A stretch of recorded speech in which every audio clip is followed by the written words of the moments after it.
Welcome back to the Gumball Love Podcast. I'm your host, Melissa Roberts. All right, today I have something really different for you guys. So you know how we talk about the roles of wife and mother and daughter and sister, and we just kind of say these things and everybody kind of has an understanding of what those roles really are.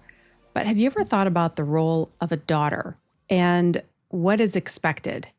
Today's guest, Dr. Allison Alford, literally wrote the book called Good Daughtering. And her subtitle literally says it all. The work you've always done, the credit you've never gotten, and how to finally feel like enough. Dr. Alford is a professor of communication at Baylor University and the leading academic voice on daughtering. Her research has been published in numerous journals. She's been featured on national stages, and her insights into identity, gender roles, and family communication. Her research has also been featured on The Atlantic, Oprah Daily. She's also been interviewed by News Nation, The Skim, and Southern Living, and she's hosted 2 seasons of the Hello Mother, Hello Daughter podcast, where she's bridged the academic insight with real lived experience. Also, don't forget to pick up her book. The link is in the description, and all of the ways to contact Dr. Alford and follow her work. All right, so let's get into it. All right, so I'm dying to know how you first thought this needs to be a thing, because nobody has talked about daughtering until you, right? This is your creation, this brand new word that labels something that so many women feel but haven't been able to name. So where did this originally start? Because you were doing other research, right? And I just want to know that moment where you thought, wait, this is a thing, or has this been going on for years and you've just come forward with new research? No, that's such a great question. The truth is that I am always thinking about myself and my life. And I really came up with this idea because of how I do daughtering in my own life and relationship. And what I started to notice about the super smart, engaged women around me, even though none of us have a perfect relationship, none of us are like the most amazing daughter or have the most amazing mom or dad, we're still showing up. We're trying hard. We want to be connected to our family. We recognize that family is a super important support system. But at the same time, so to give you some context, I was in graduate school. I was earning my PhD, and I was at the University of Texas at Austin, and this is over a decade ago. And I was actually in a sociology class where we were reading about how family is the backbone of society, and yet so many women and girls, our contributions are ignored. Now, on like a world population level, that's literally how somebody in a third world country is like doing caregiving or caretaking of their grandma who lives inside their home and they have to walk and get water or whatever. Right. But we were reading this article about how women do what's called kin work. And that's like where we send the Christmas cards, like if you're, in your marriage or in your family. And that means like thinking about it, planning the photo shoot, getting the photos back, editing, picking one, finding the right look online, ordering them, getting them in, putting the addresses on, et cetera, et cetera. And how this is really the amount of time, energy, and effort is really invisible to, especially to our partners and our spouses. And I started thinking about other places where women's work was invisible in relationships where we're trying hard, and so we know that marriages or dating or boyfriends, that's really, that's a place where we work really hard. And we even are aware like having friendship is something we have to put work into. And if you don't, you're going to lose that person. But nobody was really giving credit to what I was experiencing a lot of and still do is how hard I work to be a good daughter. And how many constraints there are on that from a society that just expects so much of women, but doesn't give us the credit, that we deserve. Let me ask you, are you the oldest, or like how many siblings do you have? What does this look like in your dynamic? I'm the younger daughter. Okay. of two daughters. Okay. And Me too. so, yeah, oh, cool. Yeah. How much older is it a brother or a sister? Oh, you said two Sister. daughters. Yeah. We're two daughters. My sister's 6 years older. Okay. My sister's 2 years older. And I think siblings are a huge part of doing daughtering, especially if you have a sister. But for those women who don't have a sister, then you could feel like you're the only one doing all the invisible labor and the daughtering. Yeah. Um, yeah, so I mean, I think eldest daughters are having a moment and talking about how it can feel very trapped or it can feel very heavy. And particularly the underlying, thing about that topic is it's just feeling like you're giving and giving so much and nobody's saying, thank you. I see you. Wow, this is meaningful. And in my research, I've found that is happening to every kind of daughter. And so I love that eldest daughters are speaking up and saying, I feel like this is bigger and more in my family. But I have seen through, analysis of all different kinds of daughters in all different kinds of spaces, it can feel like that for any kind of daughter. I don't know. Mhm. How do you feel in your mother daughter or father daughter or in-laws or, step family, whatever about your daughtering? Yeah, I think as you were talking, I was also thinking about people that are they have multiple siblings, and then when the parents are aging, it seems like certain, maybe it's mostly daughters, step up to do that work where others don't. And that's where a lot of issues happen. And then you have people fighting over when that parent passes away, then there's the will and all of those things and who did more work. And it can be very contentious because people really don't understand what their role is supposed to be. And if somebody, like you were saying in one of your podcasts, like if somebody doesn't live near their parent, or they have to work and their responsibilities are different, and there's all these conversations around that. So did you find that this was or I guess my question is, where do you think the most intense points are in this daughtering dynamic? Where does it really show itself the most? Yeah, I think that when we consider what it's like to be a daughter to an older parent or an aging parent, and we think of end of life stuff, that's a good entry point for understanding how daughters engage and do the Mm-hmm. work. But the truth is that what I learned in my research is that daughters are doing daughtering your whole life. So if you're 25 and you're listening to this and you're thinking, I'm the one who has to emotionally uphold my mom. I'm the one who has to fill her stocking, or I'm the one who has to make sure my dad bought her a birthday gift, or make sure that me and the siblings brought a birthday gift because my brothers aren't going to do that.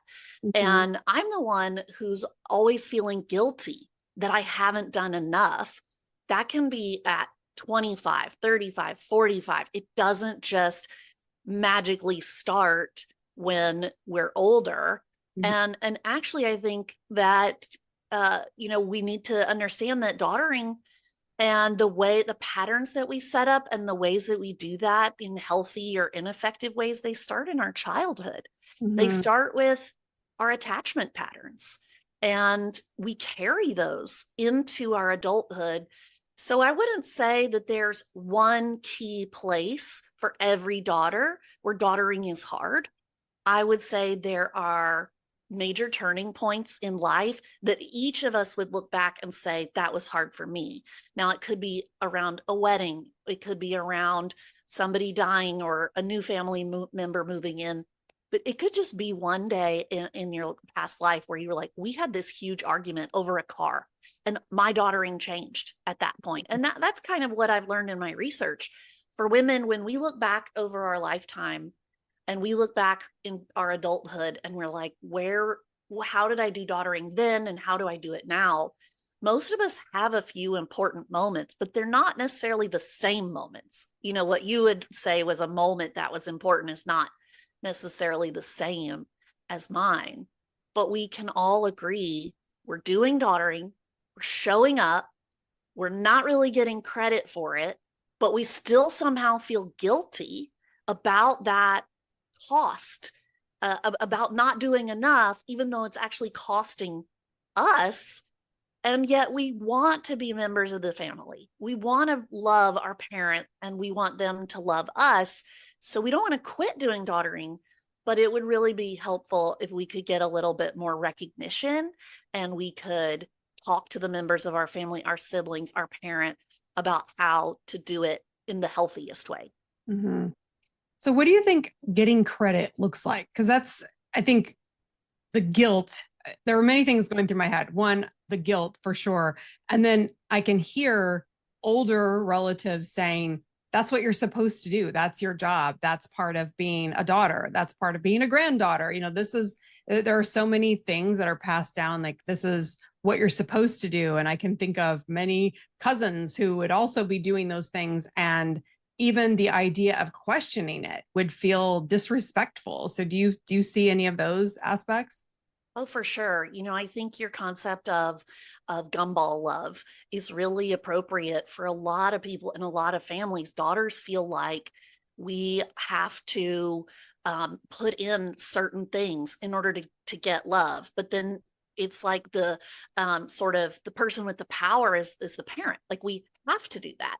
Mm-hmm. And what I'm suggesting is that we think about how daughters are showing up, and we notice that that's costing time, energy, money, mental labor, the mental load, and that daughters and their parent and their siblings and their partners, their boyfriends, their girlfriends, their spouses, just notice how much daughters are trying.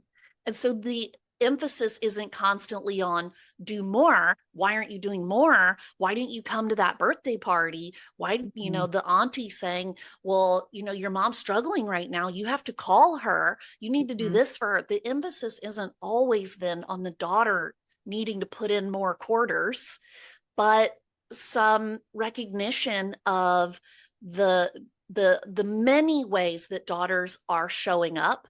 And not everything is just a one-to-one task. Mm-hmm. So I'm not only daughtering you when I call you. I'm being your daughter by trying to go out in the world and represent our family values, represent our traditions. I'm going out in the world, and even, Mom, if I haven't called you today, I want moms to know that daughters are thinking about their parent a lot. Yeah. We're at work, we're typing, we're doing our Excel spreadsheet, and we're also thinking, I hope mom's okay. I know she said her foot hurt or something. Right. We are doing daughtering in so many ways.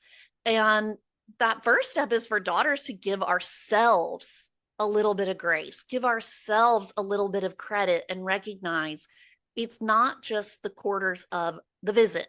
Take the grandkids over there, make the call, buy the present. We're doing daughtering in 1,000 different ways. And we could be proud of ourselves and say, you know what, I am showing up enough, even if society doesn't always see all those things. I see what I'm doing, and I get to decide how to do daughtering in my family. Yes. Okay. I love that. So if we mix the gumball love metaphor, basically what I think about is, if I consider, we have what I call the gumball guy in a romantic relationship. There are gumball girls. Like, this is not really gender specific, but it's mostly women that listen to this podcast. And then when we take it into non-romantic relationships, where we look at family dynamics, and really what gumball love represents is when it becomes transactional, where it's actually they're putting in the quarter and we become like the gumball machine to them. And where it feels like the interactions become transactional when they aren't recognizing the effort that you're putting in, when you don't feel appreciated, when you just feel like, I'm doing this, but it's just expected and I'm supposed to answer every text. So like the text would be, why haven't I heard from you? Or why haven't you called me? And then you feel like it cheapens, though, the interactions. When I say it's transactional, it can feel like you're constantly being treated like the gumball machine, when really you don't want to. You want a more transformational, you want a relational relationship, you want intimacy, you want more quality versus just doing these things where it's just like, okay, you put in the quarter, I give the gumball. I don't want it to be transactional. I don't want this to be like the expectation. I want a more, I want there to be depth, but I also don't want to have to be obligated or feel guilty, or that there's like, I'm supposed to be doing these things. And if I'm not, I'm in trouble. Does that make sense? Or is Yeah. that clear? I really appreciate that reframe, because that's like that's like a wow moment. That's like you have just identified a huge part of the cultural problem with daughtering, is that we tend to only notice the transactions.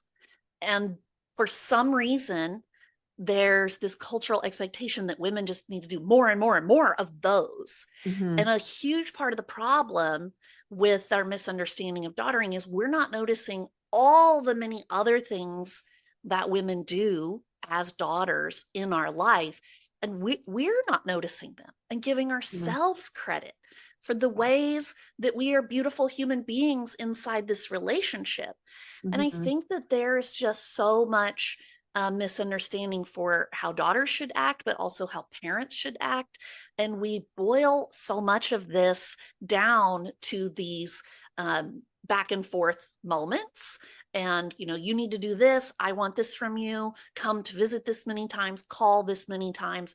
But the fact is that what daughters are doing in families, what women are doing for their friends, for their partners, is so much bigger and so much more valuable. And the first step is that we've got to see it. It's like we've got to see the matrix. So I'll tell you that we were discussing whether, we're the eldest or the youngest and what do we do. And so I'll tell you a little bit about my family. And my mom and dad and my sister and my husband, they've all heard about daughtering for 10 years. So we've already moved along on our transformation a little. But my sister's the older sister and I'm the younger sister, but she lives really close to my parents and I live farther away. And we have come to an agreement that neither of us is the good daughter or the bad daughter. Neither of us is the more daughter or the less daughter. We're the do differently daughters. So she does a lot more in-person visits, and she does a lot more things like taking them a meal, or they go out to dinner together, or my parents go to her kids' soccer games. I do a lot more of the emotional connection. I think about our family legacy. I start new traditions. I talk to my parents at Thanksgiving. This last holiday we were together, I interviewed my mom about her past birthdays, because her birthday is often on Thanksgiving. And we had this sort of emotional conversation, and my sister doesn't want to do that. So she's grateful that I do. And I'm grateful that she pops in and says hello while she's like walking the dog or something. And so we've agreed to do daughtering differently and to value that in each other, and to first be, as siblings, each other's best allies, and then thinking for our parent, our mom or dad, when they have a need, which one of us is up to the task? Like, which one of us that's in our skill set? Which one of us has the bandwidth right now? Is this even necessary? Are we going overboard because we just think that we should jump in, but really they're totally fine and they don't need us? And we have worked a lot on understanding doing daughtering in this more complex way, and giving ourselves credit for the gifts or the skills that we bring forward that are not just, here's some money for, this birthday gift, or here's some money, I want you to go get a nice haircut, or here's some time on a phone call, but thinking of it as so much more. And just choosing not to feel bad when we can't show up in the way that people might think every daughter has to. Yes. So do you differentiate enmeshment versus daughtering? Like what are your thoughts on that, where you become or drawing the boundary of becoming the emotional caregiver of the parent, or feeling emotionally responsible? Because that's a big thing that I've incorporated into my coaching with clients that have children, especially, that kids shouldn't really be listening to mom and dad's emotional problems. You need to be focusing on their emotions. So if they're going through a divorce, they can't be sharing that with the kid. I think so many people think, oh my God, like I never, a lot of us had parents that got divorced. We were a part of that play by play. And so then we became integrated into our parents' emotional journey as well. And then to learn that that's not healthy. At the same time, there's all these expectations to do all this caregiving. And I think a lot of people get stuck and then they get into where they're enmeshed or it's codependent or they feel like their primary relationship is one of their parents. I mean, you can get so enmeshed, or I have clients that are living with their parent because they're in that role so deeply. So what are your thoughts on that, to where it's like, where does daughtering begin and end, and where does it become unhealthy? Yeah.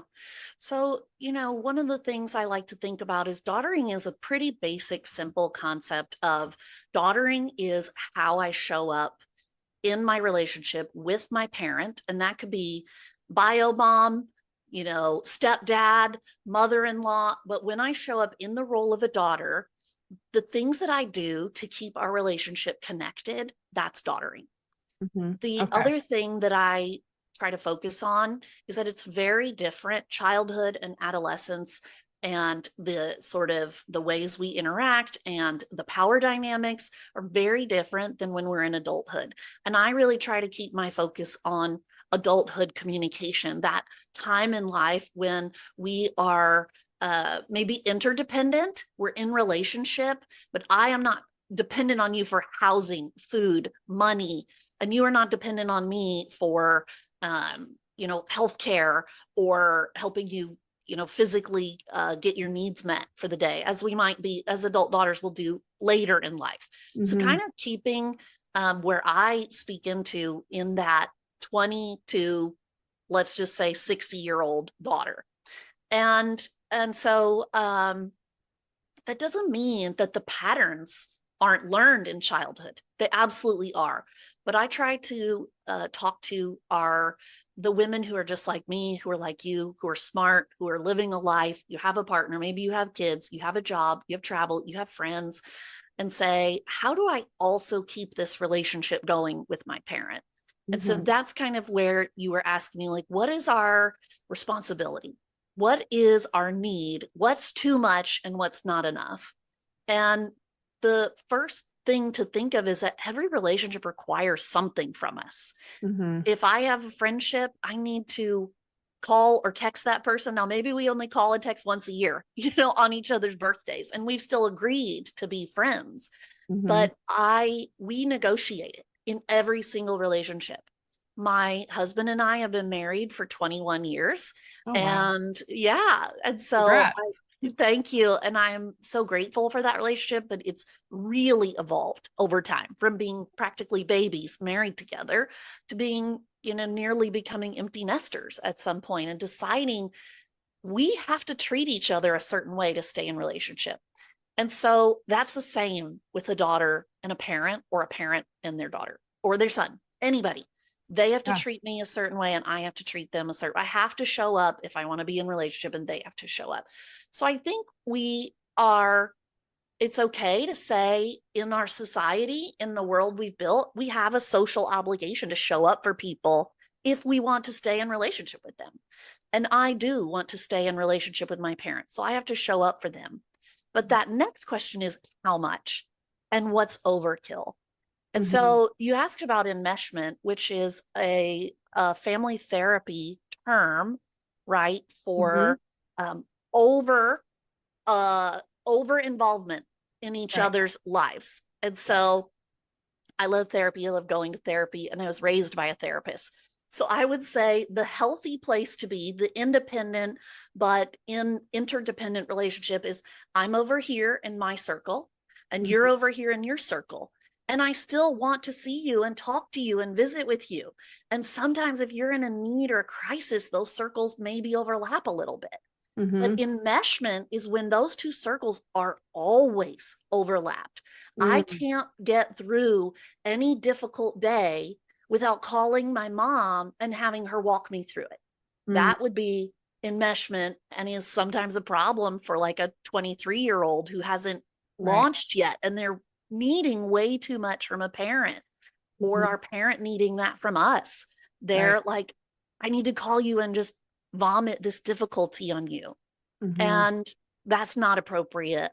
Enmeshment, generally, therapists, marriage and family therapists will say, is a hindrance to a happy, healthy, successful life. That doesn't mean we don't sometimes show up for each other and have responsibility to each other. Hmm. Hmm. But I think if a daughter finds herself in that enmeshed place where you are too codependent, or your parent is codependent on you, that's a time for boundaries. That's a time for your coaching. That's a time for therapy. That's a time for asking your partner, what do you think I need to do to be in a healthier place? And figuring out, how can I get back to my circle while you're over here in your circle, and we love each other and we talk and we help each other, but not so much that I can't live without your emotional bandwidth to do my Right. living. That's a great explanation. So what do you think, for everybody listening, there's a million different situations and some of these we're just used to. So how can we break out of what we've always known? What are some questions that could challenge some of our dynamics that we may not even realize? Because, when you grow up around other siblings, cousins, aunts, uncles, and it just feels normal, then what are the questions we should ask ourselves to kind of see, do I have issues in this area? Am I overcompensating? Am I carrying more guilt than I need to be carrying? Yeah. That first question is, what do I like about being a daughter? What do I like about my family? What do I want out of family support and family life? And that's when we can, by asking ourselves that and thinking about that, we can move from compliance, guilt, obligation into autonomy, clarity, and meaningful connection that is being done in a way that I actually enjoy. Mm-hmm. And then the next question is to ask ourselves, okay, without anybody else telling me what I should or shouldn't do I feel like I'm showing up enough in my relationship? And I'm going to give myself the gift of enoughness. I don't have to do in my relationship anything what anybody else says, except for the negotiation between me and this relational partner. Mm-hmm. And for me, with daughtering, that's your parent. But I think for your listeners, it could be your boyfriend, your girlfriend, your spouse, your coworker who's always asking for your emotional support and popping in your office and wanting something from you. Mm-hmm. There's really a lot of power in saying, this is what I can give. I don't want to give any more than that. And Mm-hmm. I'm going to not feel bad about that. I am enough. And I really Right. want daughters to know, like, you're probably enough right where you are. You don't need to do more. You don't Yeah. have to just all of a sudden go no contact and do less. Mm-hmm. It starts with appreciating about yourself what you're already doing in a lot of ways that were maybe invisible to you, Yeah. and notice that invisible work and say, well, hot dog, I'm enough. I'm already showing up and I'm proud of me, and I Yeah. can modify that if I want. But first, I'm going to stop using negative self-talk and saying, oh, Mhm. I really should do this, I really should do that, and just say, no, I'm already giving at the level that I'm capable of giving based on where I'm at in my life. Mm-hmm. Okay, so let's assume that if you make these changes, it's not necessarily going to be met with agreement by a parent. Let's say you make these changes, but all of a sudden there's a boundary there that wasn't there before, and now you're getting more guilt. Well, I used to be able to call you, but now you're not answering. So, how do you instruct people to evaluate this with the expectation that they're not going to be understood? Or if someone said the word daughtering to, a parent who's in their 70s, 80s or 90s, they'd be like, what are you even saying? Like, how do people manage that in your practice? Well, I'm a communication nerd. I have a degree in communication studies and interpersonal and family communication. And so my first line of defense is to say, communicate, communicate, communicate. Hmm. Part of why we've been lingering in these messy, yucky places is we're not talking about daughtering. People haven't heard the word daughtering. They're like, what the heck is that? So the path forward is slow, it is little bit by bit. It is talking about yourself in a positive way. And it is not going to happen overnight. You know, if you put in to place, if you do like an online quiz and you're like, I want these 10 new boundaries, and I'm going to institute those January 1st, of each year. And then any relationship, your dating relationship, your work relationship, but especially a parent relationship that's been going with you all these decades, is going to feel some whiplash. Yeah. So maybe go slow, continue to communicate the goal, but also communicate the love. So with my mom, I've been instituting these types of healthy boundaries. I've been working on that. And as each of us gets older and gets to different life stages, we have different needs. So those boundaries or those conversations change. And I just keep trying to communicate that there's a lot of love there, but love is not the same as obligation, responsibility, guilt. And I deserve, in the prime of my career, in the prime of my parenting, I have 2 teenagers, in the prime of my wonderful relationship with my husband, we're like, let's travel. I deserve to protect my energy. And that is, and we have to deal with these things with nuance. I'm not trying to push my parent away, trying to make tomorrow 2% better. And then if that sticks like a diet, then I'm going to go for another 2%. And the whole time I'm just going to keep talking about what I'm doing, and that the goal is connection, not to be separated, and that the goal is love and enjoyment in our relationship, not trying to leave you or fix you, but just find this happy place where we can really enjoy our lives better. Yes. I love that. So when did you decide this has to be a book? Because you have a book coming out, right? Yeah, I do. I knew that this had to be a book when women started talking about the eldest daughter syndrome online. And that was a few years back, and it became this big trend. It became a TikTok trend. I love social media. I love how women are sharing their stories. And I do think we see a lot of nuance in that.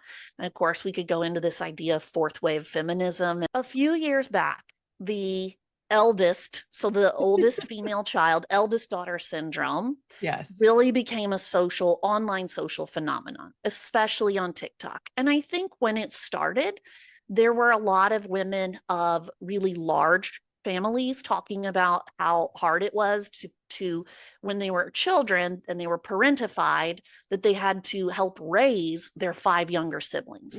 We also had a lot of immigrant families talking about the challenges of managing your parent and your siblings when you have immigrated, and they're sort of being relied on to be the main person, but you're still 12.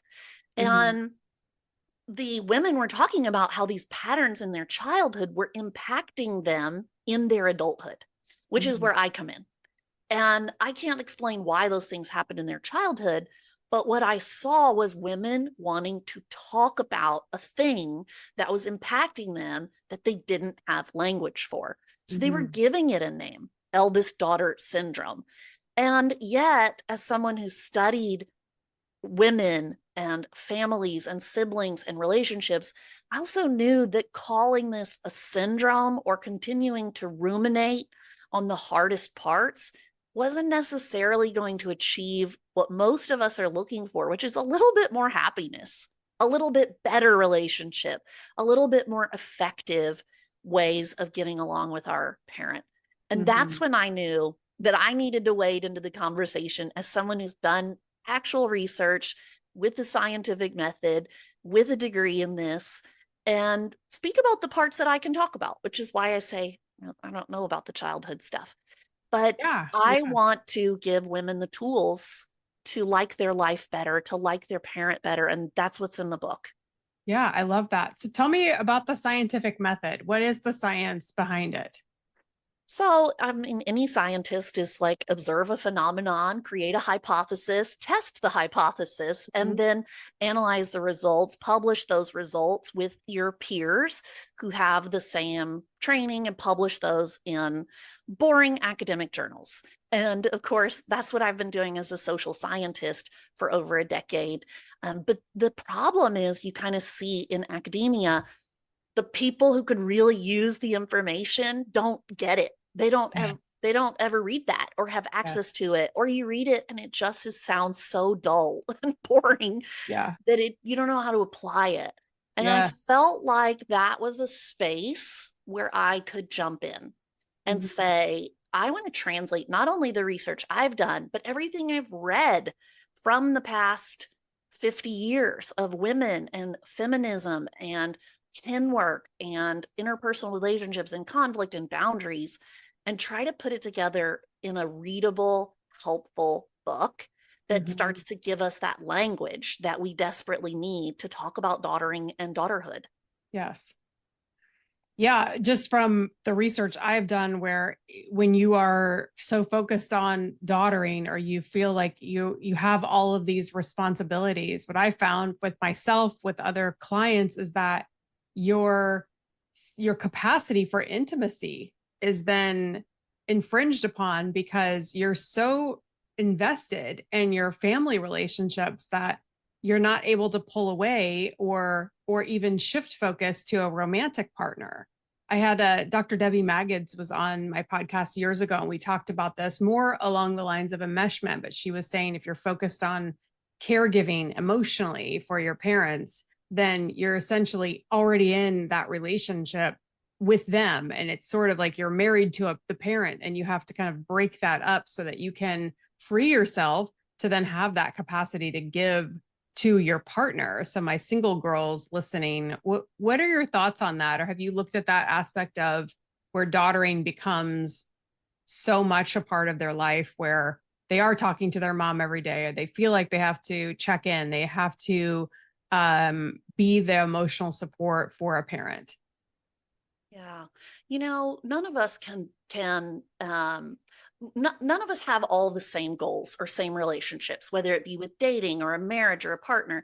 One of the Mm-hmm. things I've learned over 21 years of marriage with, I mean, a wonderful guy, is he's not enough for me for the amount of talking I want to do, the amount of connecting, the amount of social. And so I always want to have enough energy to connect with him. And also I have children. Again, I have a work life, but I really appreciate my sister relationship, my friend relationship, my mom and dad relationship.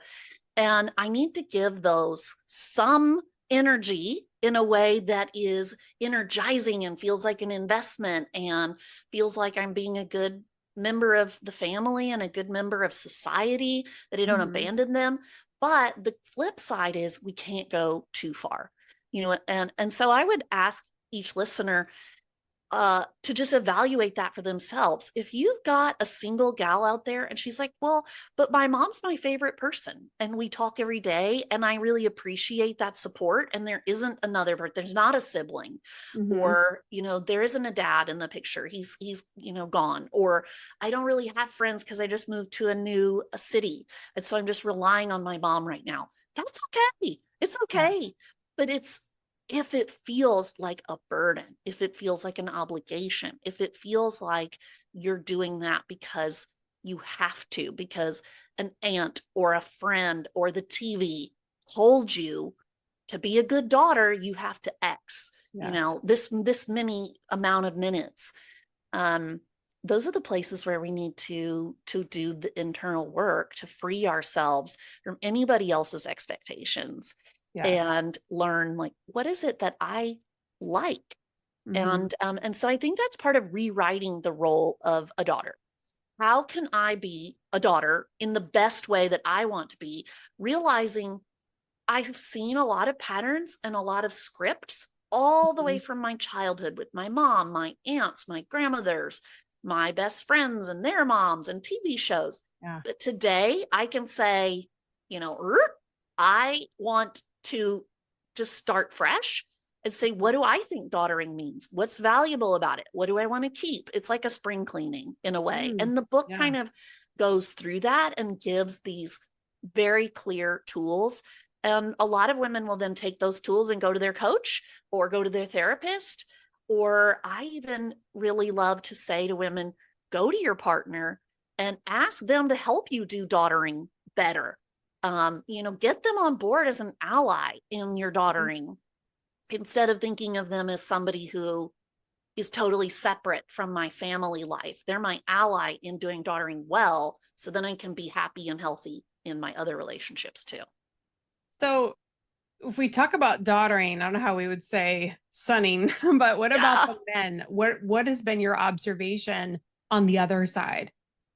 Yeah, everybody's doing their role. If I was the captain of the cheer team, I'd be captaining. Many of these things, like roles like that are, if I'm a manager, I'm managing. Many roles are not important enough that we then go into what are the parameters, what are the scripts. Daughtering is a really important role that we go into and say, wow, this is massively important in my life, so I need to talk about it. And sonning is also in that category. What I can say is I have observed it. It's real. It's a thing. It just hasn't been my research area. Okay. But I've learned a lot about sonning and the ways that men show up in relationship. And I want to give credit to these good guys who show up in their families. They show up as fathers, they show up as brothers and sons. But we have to notice men don't have the same expectations. Right. Society doesn't put the same expectations on men to give and give and give to their family to this extreme. So we want to give credit where credit's due, but we don't want to go overboard, like where you see one dad at the playground among 20 moms and everybody's like, what a great dad. And it's just way too much credit. My husband is an excellent son, and I've learned a lot about sonning from watching him take care of his mom, especially in the last 5 years. He's really dedicated himself to improving. And I have a 17-year-old son that I am like training, here's what I expect from your sonning into the future. And as an adult, even when you get a job or move away or get a spouse. So I think it's there. And it's important to be aware of and give guys credit for, but recognize they just don't have the same constraints that women in society do. Okay. So final question for you. I would love to know what that conversation looks like. You have a daughter and a son. Yeah. So how do you have that conversation of your expectations and what they can expect from you? Like, how do you architect that dynamic? Now you've got your own kids, you're setting your own rules. Like, what does that look like in your world? Yeah. When I was doing this research, I realized that was kind of this gap where we often train children, when you're a mom, do this, this, and this, or when you're a dad, this, then, or we say to young men, when you're a worker, make sure you blah, blah, blah. But we really weren't and haven't, so we need to do more of this, training children. How do I want you to connect with me when you're an adult? What is it that I expect? And I think that's a really important negotiation with our parents, not what society says or what your friends are doing, but what do I expect? So I started, once I noticed that in my research, I started adding that into my parenting, telling my children, I want to see you. I want to connect with you. I want to call with you, but it can be 2 minutes. It can be an Instagram reel. It can be a funny joke. Or if you have an in-laws house to go to, you may not come see me that holiday, and I release you from that. But I think also telling them what I would like. Hey, if I could get my perfect world, I want you to call me. I want you to rely on me. And in the healthiest relationships over time, the parent stays the parent. And I am on this quest to remove this idea of parenting my parent, or the topic of my mother as my best friend. And I let my kids know we're never going to be best friends, and you're never going to parent me. I'm the parent. And so there's always going to be this hierarchy, but I will recognize your independence. I encourage you to fly and follow your dreams, but I'm not going to be shy about saying, I love you so much, and I would really love for you to want to continue to connect with me. So we Mm-hmm. just add that in to our regular parenting conversations about driving and don't do drugs and how to handle conflict with a friend. And I think that's what we need more of, is just these little bits of communication Mm-hmm. over the long haul so that we set expectations for our kids. But I'm also, when I talk to them, in many ways, I'm talking to myself too. Mm-hmm. I'm going to let them fly.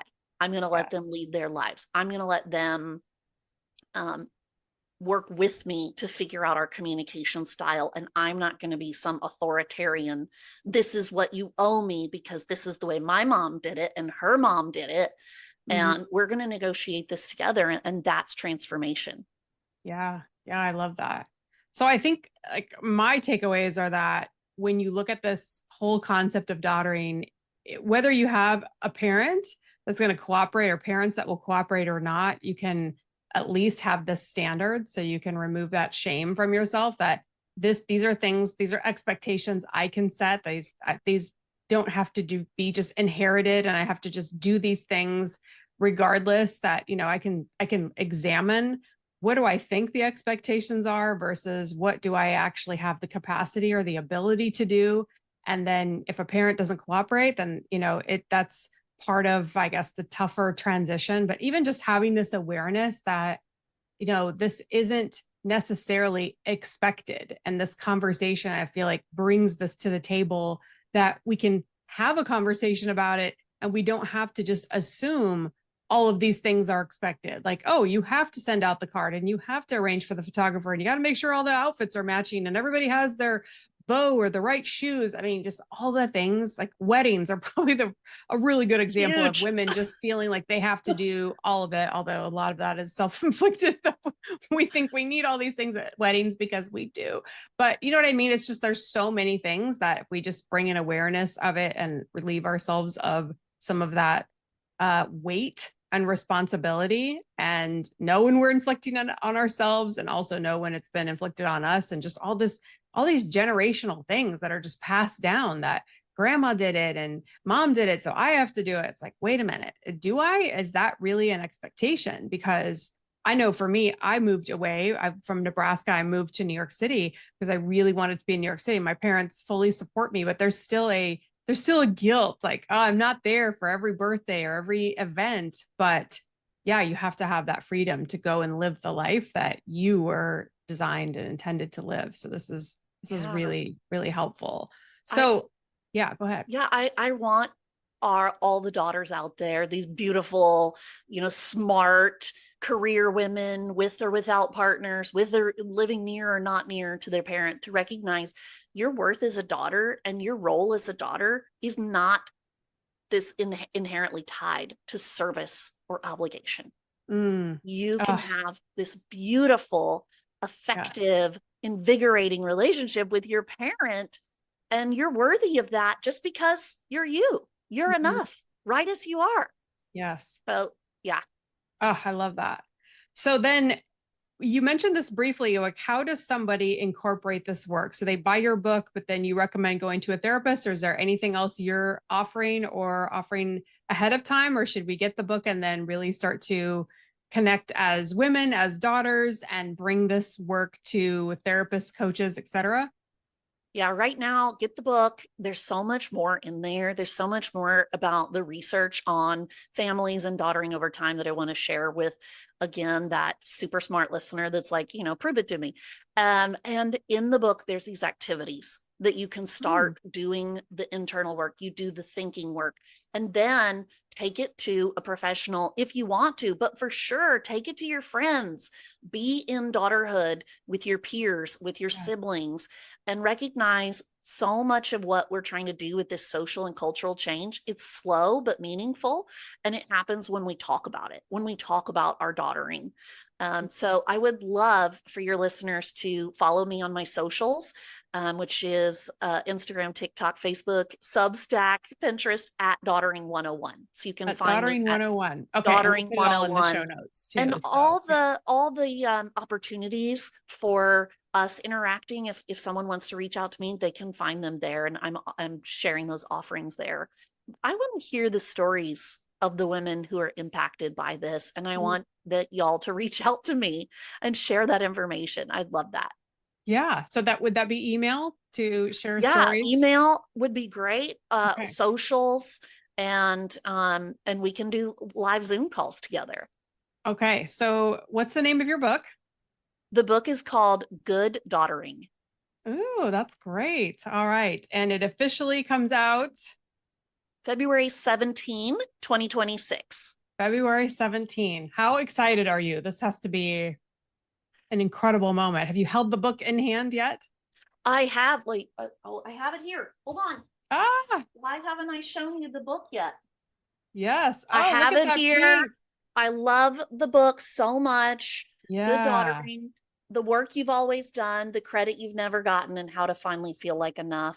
It is a dream come true, not only Yeah. as as somebody who's had this idea for the past 10 years, but even in childhood, I just thought, I want to write a book. Now, I'll be honest, I thought I would write a romance novel because Oh, that's the kind of crazy fiction that I used to read a lot. But I am so excited to help women have better relationships, better lives, be a 2% happier, 10% happier, yeah. and kind of change some of those social ideas and patterns about what it means to be a daughter and what you have to do or don't have to do, and how to Mhm. just love ourselves right where we're at. So there's Yeah. just so many things in here that go further into that I can't wait for the readers to have in their hands.